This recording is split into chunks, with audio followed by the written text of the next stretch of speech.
I want to focus more specifically on tailoring your resume. And I want to make sure that we are looking at a specific job and using that job to tailor the resume description that we're going for.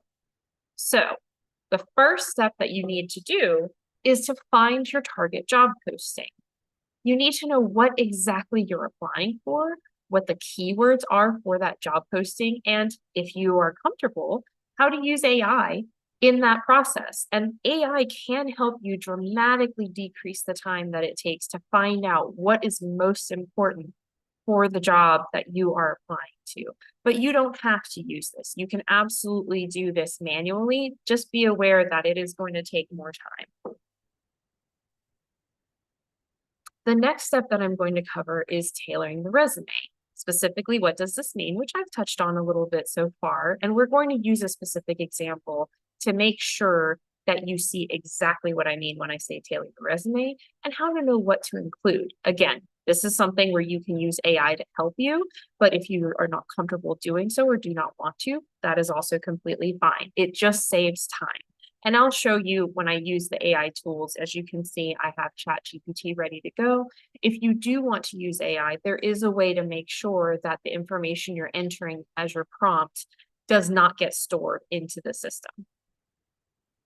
And finally, as you're writing your sentences, you want to make sure that you're using impactful language. So you want to focus on the strongest action verbs that you can and what you accomplished instead of just a list of, I did this, I did this, I was an assistant to, I assisted with, I completed this project. That's great. Why does that matter? Why is that important to this particular job posting?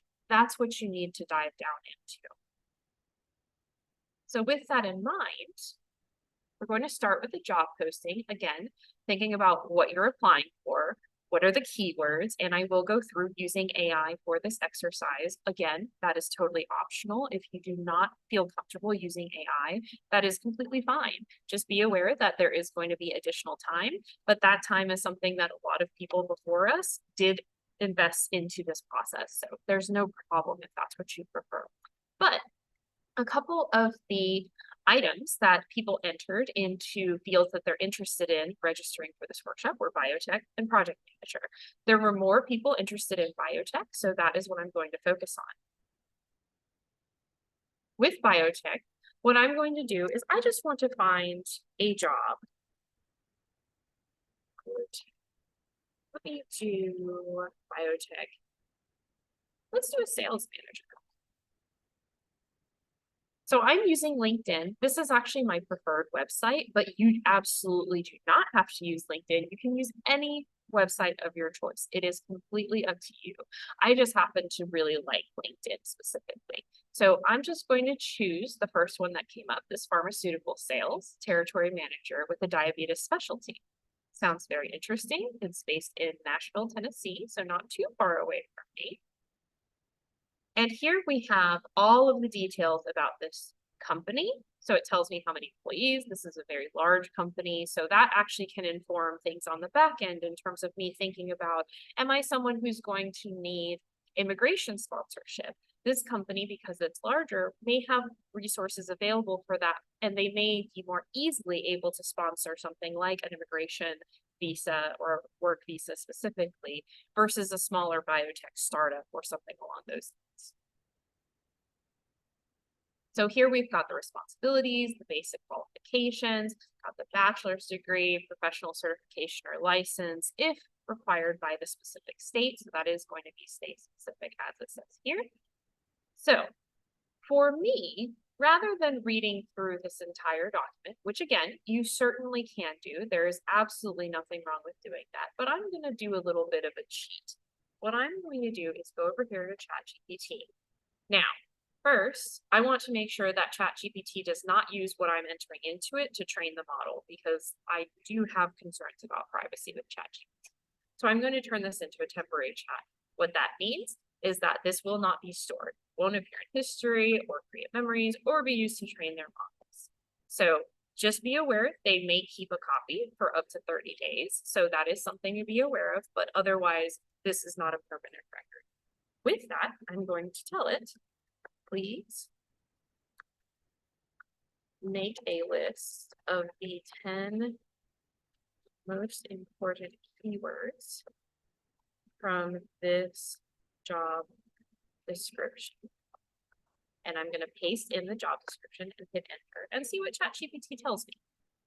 So based off of its reading, it's telling me that these are the 10 big keywords for this job posting. So some of these are not necessarily going to directly apply to me. However, they could apply to something like a cover letter. So for example, if I have relatives who are impacted by diabetes, or if I myself am, that is something that I can disclose in my cover letter. If you're not comfortable doing so, again, that is totally fine. You do just want to make sure that you're communicating that you maybe have personal relationships with this particular topic.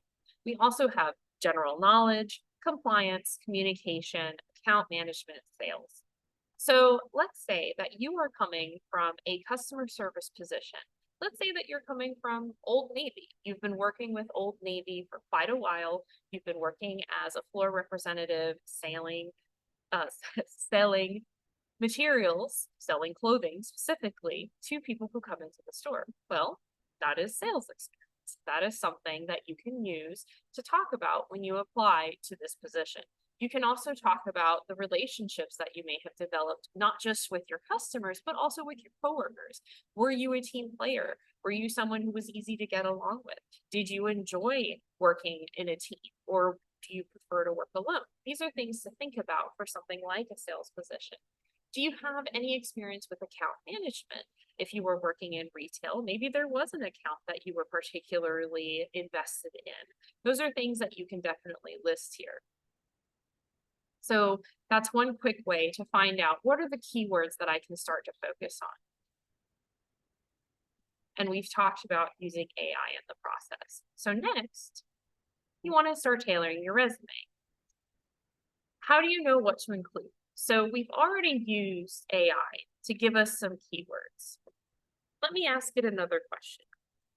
What is the most important qualification from this job posting? Let's see what it tells me. So the most important qualification is the bachelor's degree. It's the primary educational requirement listed under the basic qualifications section.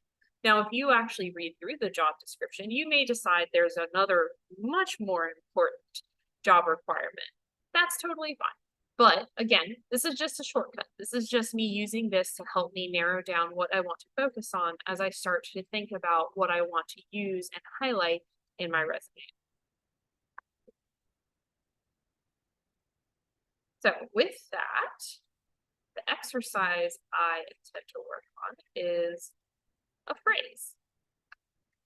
So let's have two phrases. One will be completed a project with company sales team. Let's say that that's related to, again, that Old Navy job that I mentioned a moment ago. Okay. Option number 2 is going to come up after we workshop this. So on my resume, I have completed a project with the company sales team. I didn't even put the company, I just put company, with company sales team. So if I'm looking at this tells me something. It tells me that I, as a worker, completed a project. I completed that project with the sales team of the company that this task is listed under. What else did I do? I don't know. I can't tell from this. So going down here, I want to highlight 100 active verbs that you can use to enhance your resume. Again, you don't have to use these verbs, but these verbs are really, really good starting points. So looking at this list, why don't you highlight in the chat what you think the strongest verbs are here, and specifically, which verbs could we potentially use to enhance this write-up? Completed a project with the company sales team. What verbs do you think might help us here? and I will give you, I'm going to give you about 1 minute.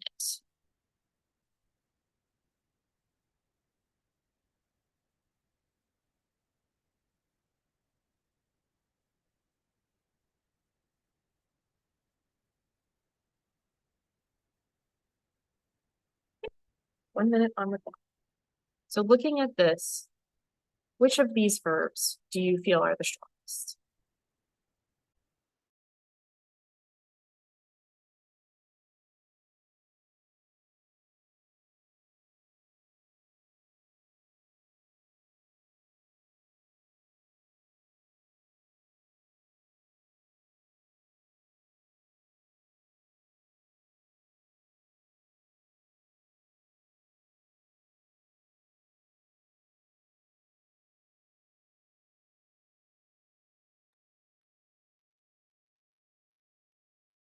Got a good vote for coordinated.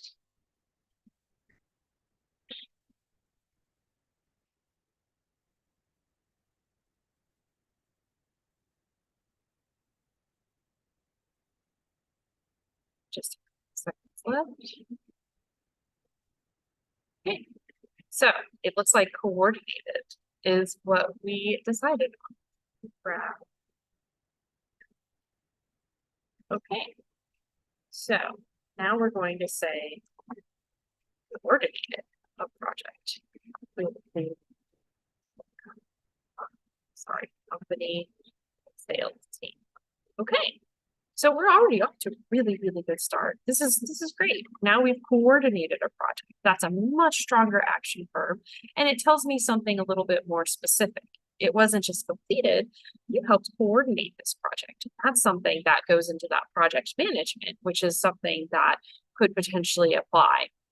Now, if we go back to our ChatGPT, we did see this account management, we saw sales, and we saw relationships. So again, using that as a guide, coordinated is just a much better word. We're able to get much deeper into what kind of project did we do. So now we need to start breaking down this phrasing a little bit more. So with that, so what was the project? This is one piece of information that we definitely need. What was the project? Let's say, how big was the sales team we worked with? That's important. That can tell us something about how you handle a large group project and relationships.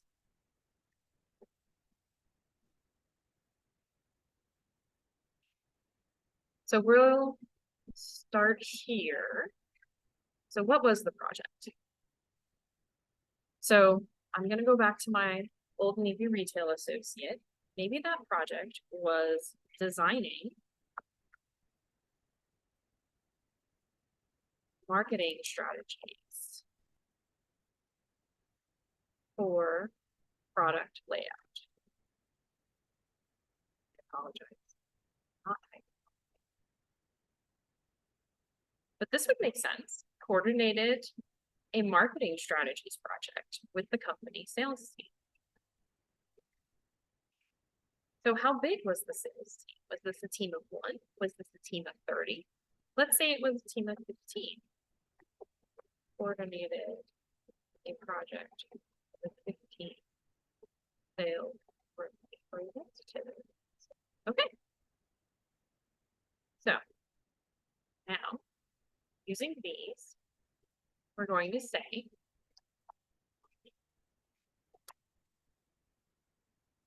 let's say design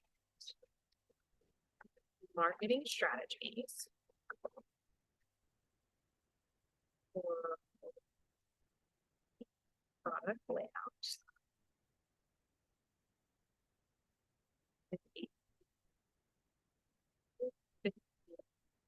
Sales.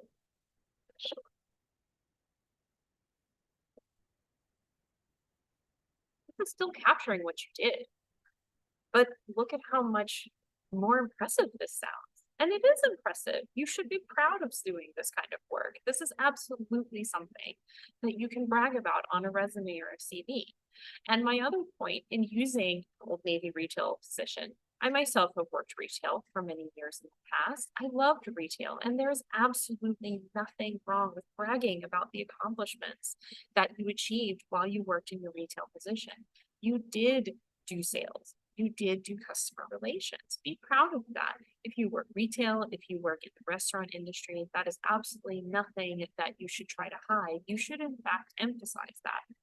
I will mention for those who have more work experience that you would want to include on a resume, generally the guideline is to use the past 7 years. So 7 years tends to be the limit for how much information the employer is going to be most interested in.